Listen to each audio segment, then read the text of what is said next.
তোমরা যারা এসএসসি 2026 পরীক্ষার্থীরা রয়েছো তোমরা যারা এসএসসি 2026 শিক্ষার্থীরা রয়েছো, তোমাদের ব্যবহারিক পরীক্ষায় বা প্র্যাকটিক্যাল পরীক্ষায় তোমাদের কাদের 25 নাম্বার দেবে, কোন কোন বিষয়গুলো তোমাদেরকে ভুল করলে তোমাদের নাম্বার কাটা যেতে পারে, A to Z তোমাদেরকে জানিয়ে দেবো। দেখো, তোমাদের এসএসসি 2026 প্র্যাকটিক্যাল পরীক্ষায় তোমাদের ব্যবহারিক পরীক্ষাটা চলবে কিন্তু 14 জুন রুটিন অনুযায়ী। আর কাদের 25 নাম্বার দেবে এটা জেনে নাও। তার আগে তোমাদেরকে একটা বিষয় জানিয়ে দিই যে 14 জুন পর্যন্ত তোমাদের কিন্তু তোমার যে পরীক্ষা কেন্দ্র পরীক্ষা দিয়েছিলে তুমি, সেই পরীক্ষা কেন্দ্র তোমাদেরকে জানিয়ে দেবে যে তোমাদের কত তারিখে কোন পরীক্ষাটা হবে, কারণ এইটা আসলে এক এক কেন্দ্রে এক এক দিন পরীক্ষা হয়ে থাকে। তো এটা তোমরা একটু জেনে নেবে ভালো করে। তোমাদের কিভাবে নাম্বার দেওয়া হবে, তোমাদের ব্যবহারিক পরীক্ষা যে খাতাটা বানিয়েছো অর্থাৎ প্র্যাকটিক্যালে যে তুমি খাতাটা বানিয়েছো এর জন্য তোমার 5 নাম্বার থাকবে, মৌখিক পরীক্ষার জন্য 5 নাম্বার থাকবে, আর পরীক্ষণ তুমি যেটা পরীক্ষা দিচ্ছ এই পরীক্ষণে থাকবে 15 নাম্বার।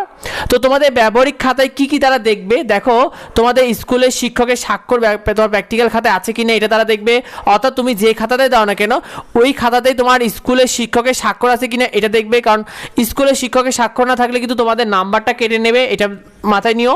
তারপরে তোমাদের খাতায় শুরুতে তোমাদের যে সূচিপত্র ছিল ওখানে তোমার পরীক্ষার নাম, তারপর তারিখ, পেজ নাম্বার এগুলো লেখা আছে কিনা, কারণ এইগুলো না লেখা থাকলেও কিন্তু নাম্বার কেটে নেয়।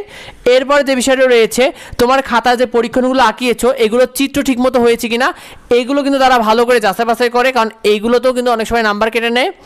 আর তোমাদের যে পরীক্ষার খাতায়, তো তোমরা যে পরীক্ষার খাতা তোমাদের প্র্যাকটিক্যাল পরীক্ষায় তোমাদের পরীক্ষণটা লিখলে, তো এই পরীক্ষণে তোমাদের কি কি বিষয়টা দেখবে এটা জেনে নাও, কারণ এখানে তোমাদের পরীক্ষণ খাতা থেকে তারা দেখে নেয় যে তুমি যে পরীক্ষণের চিত্রটা আঁকিয়েছো ওইটা পরীক্ষণের চিত্রটা ঠিক আছে কিনা এটা তারা ভালো করে দেখে। তারপরে তোমার পরীক্ষণে যে ব্যাখ্যাগুলো এবং সূত্রগুলো লিখেছো এইগুলো লেখা ঠিক আছে কিনা, এইগুলো যদি ঠিক থাকে তাহলে পুরো নাম্বারই তারা দেয়।